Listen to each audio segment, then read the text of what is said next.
Okay, so starting my second video a little chaotically, I just watched the WNBA Saturday, May 24th, 1 p.m. Fever versus New York Liberty game. I live in New York. Indiana Fever has Caitlin Clark, who's, I think, completely going to change the world and the way we look at sports because um, well, I'm gonna get into that in this video. Why I think that the WNBA can be the beacon for change for the world. Note that I just threw on some makeup extremely quickly because I wanted this to be a raw video off the cuff. That seems to be the style that I'm going for. We got Ash Baby featured in this corner over here. Figuring this shit out as I go. Okay, so WNBA. I think the most important thing to start with is Google right now what are the top revenue grossing leagues in the fucking world? And the only two in the top 50 right now are USA women's soccer and WNBA. WNBA is a little bit higher than women's soccer right now, right around like 45th highest revenue grossing league in the world, which you'd think, right, no big deal, right? But it's the first out of the first 44 sports leagues in the world are men. Only men. How do we live in a world that's supposed to be equal when we play games for fun called sports that are clearly our culture, but then the whole thing fucking it just breaks my mind. I don't understand how we accept this. I don't know. So I can't accept this. So I have to be anti the other 44 leagues because clearly this is a capitalist fucking society. So I can't play by socialist rules. I have to be against the things that are against me because if I'm trying to be for everything when other people are against me, who's going to lose? Who's going to lose? I'm going to lose. So pro WNBA, anti every fucking thing else.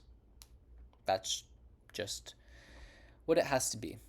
So I'm going to really describe to you why I am so pro WNBA because I really hate being anti anything. I think that in a perfect world, we're all pro something and we just all push what we like and what we love and we go towards what we like and what we love and we don't need to sabotage others for the betterment of ourselves. But alas, here we are in 2025 sabotaging, and I'm no perfect person. I have done my fair share of sabotaging myself. So,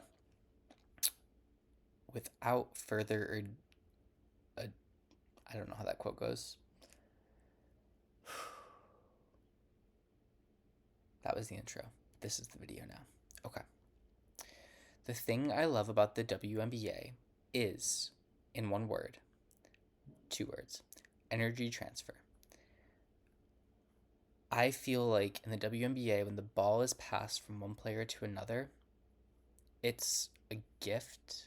It's freely given. It doesn't matter who scores. It doesn't matter. It is truly a game of giving the ball from one place to the other. When Caitlin Clark or when Natasha Cloud or when Sabrina Ionescu gets the ball, like I remember playing basketball, you think, okay, I'm gonna shoot. If I can't shoot, I'm gonna pass. If I can't pass, I'm gonna dribble. But the way that this game is played, like it blurs the lines. Like it feels like yes, Caitlin Clark is a person, but Caitlin Clark doesn't see themselves as being different than their teammates. It's like they are their teammates. And so like the flow of the game feels like it's one team versus another versus like in the NBA, I so often feel like, okay, we have LeBron James versus fucking Michael Jordan versus fucking Kevin Durant versus fucking James Harden. It's like, it's individual people doing individual things. And you only get to the NBA by being an individual and showing what you can individually do. But I found time and time again what the highest praise in the WNBA goes to the players that have the most assists. And Caitlin Clark led the league in assists last year. The newest number one draft pick of this year, Paige Beckers. Great point guard, lots of assists. It just speaks to the fact that the way the WNBA games play out, it's it's about finding the path of least resistance to the basket. And I think it better symbolizes what life is. Like it shows that you don't need to do it all on your own. You need to, and so often you think I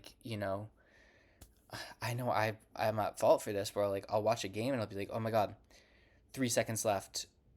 You know, in the NBA, you would expect the best player to take the shot. In the WNBA, the best player gets the ball, and sure enough, out of nowhere, they make this beautiful pass to this player that's wide open, and they take the shot and they hit it, and you just like, but it doesn't feel like it was like. It feels like it was all the same person all along. It was all the same thing. We're all on the same team. Like that. It's it's a sport I can just like get behind and support, and it feels emotional.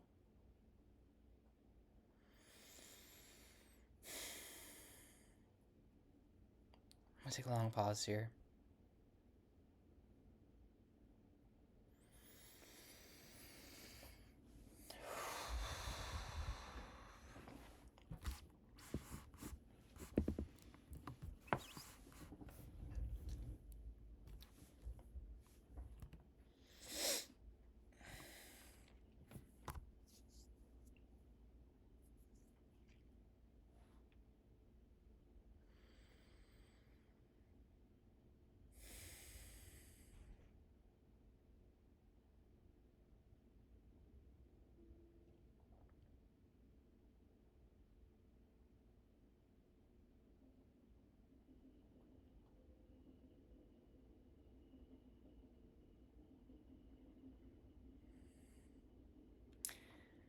I feel this temptation to make this big overarching point at the end of this video, but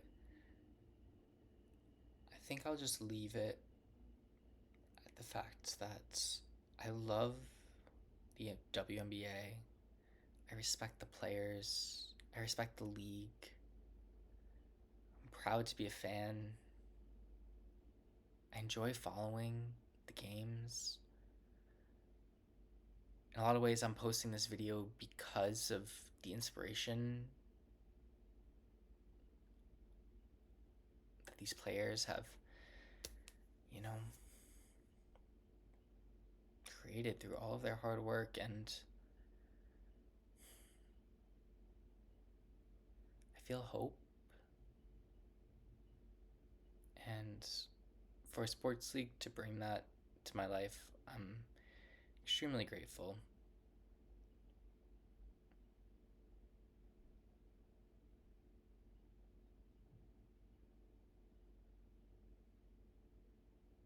If you're still here, thank you for sitting with me through all of these thoughts and feelings. I'll just say too, obviously these are not well produced, but the way I look at it, the more views I get, the more time I'll start to put into videos. I mean, right now, obviously, I don't expect anyone to watch these, so the time I'm spending is my time. So I'm not going to edit or anything, but a lot more people start watching. I'll, of course, up the quality of the videos and spend the time needed to make good content and share and spread. I've definitely learned that from a lot of other YouTubers, and um, just rambling now.